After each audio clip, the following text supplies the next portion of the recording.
तो अनवाइंड कैसे करती है? तो बड़ा जरूरी है हाँ कि अपने अपने कैरेक्टर्स को सेट पे छोड़ आओ, अदरवाइज बच्चे बहुत असरअंदाज होते हैं। छोड़ा ही ना फिर। कैसे सीखा? सीखा ये कि मानी उसने कहा यार ये हाँ। काम है, इसको काम की तरह लो, काम करके तुम इसको सोचो मत ज्यादा। नहीं, एक और भी चीज़ है समीना, मेरी जिंदगी में बहुत बड़ा चेंज आया है मेरे बच्चों के बाद। वरना ऊ आ आउच वाली बंदी थी मैं। हाँ। कि नहीं मुझे नाक में दर्द हो रहा है, एडमिट कराएं अबू। एडमिट हो गई ना, एक बंदी की नाक छिदी है, गलत छिदने पे एडमिट हो गई है वो साउथ सिटी में। ये हूं मैं बेसिकली। लेकिन बच्चों के बाद मैं बदल गई हूँ। मैं अपनी फ्रेंड्स के साथ जेंडर्स में खाना खा रही थी,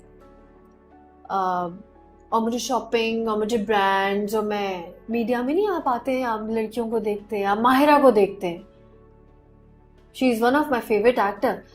माहिरा को देखते हैं, कहते हैं यार माहिरा ने देखो ये वाली टी शर्ट पहनी है, मानी मुझे फलाना ना गुची से, मैं जाऊंगी, मुझे अभी ज़ारा पे मैं जा रही हूँ, मुझे ना ये कपड़े चाहिए, ये देखो करीना कपूर ने कितना अच्छा बैग। ऐसी हो गई थी मैं, जो मैं नहीं हूँ। अब जब मैं ऐसी हुई तो मैं दुनियावी हो गई। जब मैं दुनियावी हुई तो मुझे डिप्रेशन हो गया। डिप्रेशन क्या हो गया? इंस्टाग्राम में इसके इतने लाइक्स हैं, मेरे नहीं है।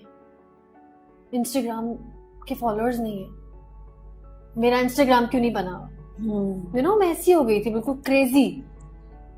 फिर मैं जेंडर्स गई। जेंडर्स मैंने अपनी फ्रेंड्स के साथ हमने डिनर किया। डिनर के बाद मैं काफ़ी 6-7 7 हज़ार 8 हज़ार तो पता ही नहीं चलते ना आपको कहाँ गए। ये बात है कोई 2 साल पुरानी। मैं वापस आई तो मेरी गाड़ी के बिल्कुल बराबर में एक बच्चा छुप के सोया हुआ था। और जब आपके बच्चे सोते हैं तो उनका पिलो सर से हट जाए तो उनकी गर्दन ऐसे हो जाती है। तो उस बच्चे के सर से ईंट हट गई थी और वो उसका सर ऐसे हुआ था। तो मैं अपने बच्चों के लिए खाना पैक करा के फिश एंड चिप्स लेके गई थी, और वो था इब्राहिम की उम्र का, 5 साल का। मैंने उसको उठाया, मैं सब भूल गई क्या है क्या नहीं है। वो मैंने उसको जैसे उठाया वो डर के भागा। वो जब भागा, आई डोंट नो किस चीज से वो डरा हुआ था, मुझे नहीं पता। मैंने उसको पकड़ा, मैंने कहा एक सेकंड मैं तुम्हें खाना खिलाती हूँ। मैंने उसको बिठाया, मैंने उसको अपने हाथ से खाना खिलाया। वो बहुत नींद में था, आई डोंट नो उसको कोई ड्रग्स दिया हुआ था या क्या, मुझे नहीं पता। Sorry, I am so sorry. मैं उसको खाना खिलाया। फिर उस दिन मैंने कहा यार हम कितने दुनियावी हो गए हैं, मुझे ब्रांड्स चाहिए, बच्चे सड़क पे सो रहे हैं, मैं इतना महंगा खाना खा के निकली हूँ।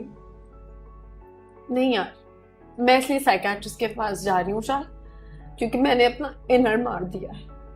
आई थिंक साइकियाट्रिस्ट के पास इंसान जब जाता है जब वो फेक हो जाता है और वो फेक दुनिया में अपने आप को एडजस्ट करने की कोशिश कर रहा होता है। बेसिकली मैं नहीं हूँ। तो मैंने कहा मैं वो करूंगी जो मुझे हील करेगा। वो टाइम था मेरी लाइफ से बहुत सारी चीजें कट डाउन होती गई।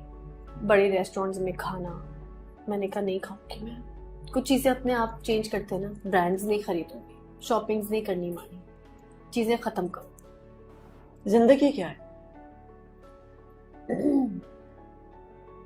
जिंदगी क्या है? दूसरों की मानना। अब ये मेरी अम्मी देखेंगी ना जब ये शो, तो अब यकीन करेंगी कि हिरावा की ये जो बोल रही है ये है भी। किसी के मानने में, किसी को कुछ देखने में कितनी बड़ी खुशी है। मुझे नहीं पसंद वो लोग जो अपनी चीज़ें दूसरों पे थोपे, जैसा मैं हूँ वैसा करे, मेरी सुनो। शूट पे भी मैं डिस्टर्ब होती हूँ ऐसे लोगों की सराउंडिंग से। मैं नेगेटिव लोगों को कैच कर लेती हूँ, चाहे मेकअप आर्टिस्ट का असिस्टेंट भी नेगेटिव होगा ना थोड़ा बहुत, मैं उसकी वाइब ले लूँगी। मैं वाइब्स ले लेती हूँ नेगेटिव, और मैं सोचती हूँ लोगों के बारे में, बात करती हूँ बैठ के। अभी एक हीरोइन के एक सीरियल में मेरे साथ एक मसला हुआ थोड़ा बहुत, मैं उस लड़की को लेके बैठ गई। मैंने कहा मैं हीरोइन नहीं बनने आई हूँ, मैं तो वो एक शुरू से शौक नहीं था, वो मेरे मियाँ को लगा मेरे अंदर है और चीज़ें भी अच्छी ऑफर हो रही हैं, तो इसलिए मैं कर रही हूँ। तुम हीरोइन हो, मेरे तो 2 बच्चे हैं, मैं तो बस अपना टाइम पास करने और अपनी एक अंदर की चीज़ मेरे मियाँ को लगता है वो नहीं निकलेगी तो मेरा कोई सेटिस्फाइड लाइफ में दूँ, तो मैं इसलिए एक्टिंग करती हूँ। हीरोइन तुम हो, परेशान नहीं हो मुझसे, रिलैक्स हो जाओ। मैं चाहती हूँ लोग रिलैक्स रहे, लोग मुझे लेके इनसिक्योर या मुझे लेके टेंशन में ना आए। मेरा कोई एम नहीं है, मुझे लक्स स्टाइल अवार्ड्स में इंटरेस्ट नहीं है। मेरे अंदर बस एक एक्टिंग है जो कि मुझे लगता है कि मैंने कैमरे को अभी नहीं देखा, मेरे दिमाग में कैमरा बहुत शुरू से है, कैमरे के आगे तो मैं खड़ी हूँ, तो कैमरे से मैं ना परेशान हो रही हूँ ना तुम मुझसे परेशान हो। रिलैक्स। मैं तो माँ हूँ, घर जाऊंगी बच्चों के लिए पराठे बनाने, उनको सुलाना है, उनकी मैथ्स की तैयारी करनी। मेरा किसी से कोई कंपटीशन नहीं, मेरे दिमाग में किसी से कोई कंपटीशन नहीं। हाँ, अगर बच्चे नहीं होते, शादी नहीं होती तो शायद मैं कुछ और होती, लेकिन अच्छा हुआ ना शादी हुई, बच्चे हुए, फिर ये लाइफ मिली, वरना मैंने लोगों को पागल होते हुए देखा है। मुझे टेंशन होती है मुजम्मिल का आज फुटबॉल का मैच है, वो अच्छा खेल ले, बस मैक्स मेरी ये टेंशन है। और हाँ, चीज़ों को सीरियस लेती हूँ, अगर ये ड्रामा है पूरा कैरेक्टर बनाती हूँ, सोचती हूँ कि अगर मैं इस सीन में हुई, सिनेरियो में हुई तो मैं क्या करूँगी। और किसी सीन में मुझे रोना होता है तो मुझे कोई हनी और इन चीज़ों की कभी कभी ज़रूरत भी नहीं पड़ती। मैं अपने बच्चों का सोचती हूँ, मेरे बगैर घर में रह रहे होंगे, अल्लाह पता नहीं गैलरी में खड़े हुए होंगे, कहाँ होंगे, पता नहीं इब्राहिम को भी प्यास लग रही होगी, वो पानी मांग रहा होगा लेकिन कुछ सुन नहीं रहा होगा।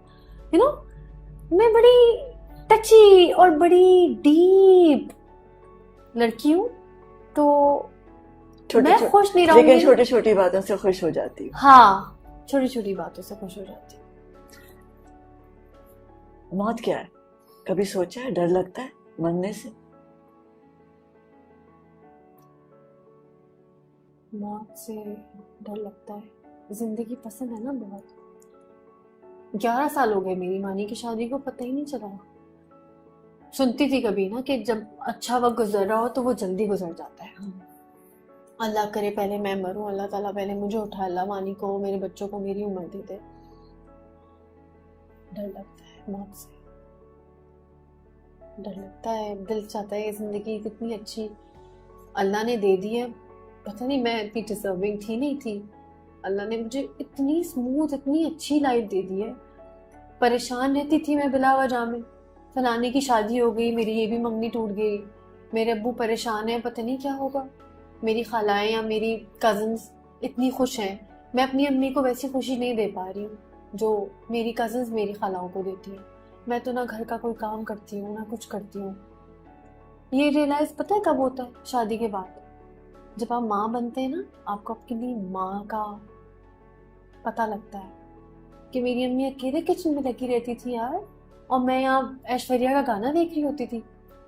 आज मैं वो माँ हूँ जिसके ऊपर 6 चीजें हैं, और मानी की सपोर्ट ना हो तो शायद मैं फेंट कर जाऊँ, लेकिन मानी की सपोर्ट है तो मैं स्ट्रॉन्ग हूँ।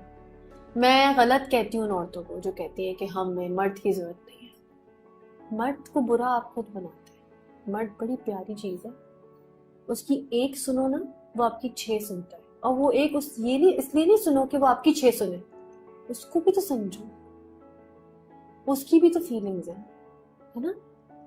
उसको बचपन से कह दिया जाता है, मर्द को सख्त हम ही बनाते हैं।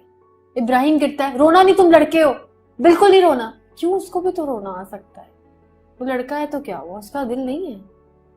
उसको सख्त हम बनाते हैं तो वो फिर सख्त बड़ा हो जाता है, और फिर उसके अंदर एक अना होती है, वो अना दी हुई माँ की होती है ना। सही कह रही हूँ ना मैं?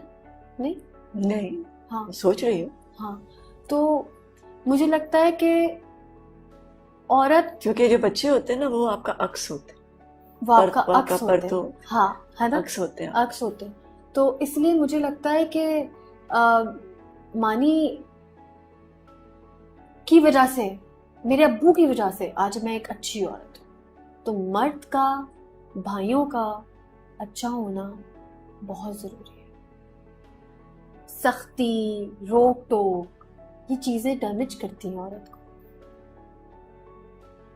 तो अगर मर्द जो जितना प्यार मिले, जितनी हाँ। इज्जत मिले हाँ। और जितना जिम्मेदारी का एहसास हाँ, मिले, हाँ, हाँ, है ना, क्योंकि और मेरे ट्रस्ट साथ मिले तो औरत भी जिम्मेदार हो जाती है। हाँ, जिम्मेदार हो जाती है। हाँ। उसको होता है कि यार इस मुझ पे ये अगर चीज डाली है। फेथ अगर है, हाँ, अगर आप उसको ट्रस्ट करें और फेथ हाँ, करें, हाँ, हाँ, तो तोड़ना नहीं है, हाँ। उसको तोड़ना नहीं है। तो ये है।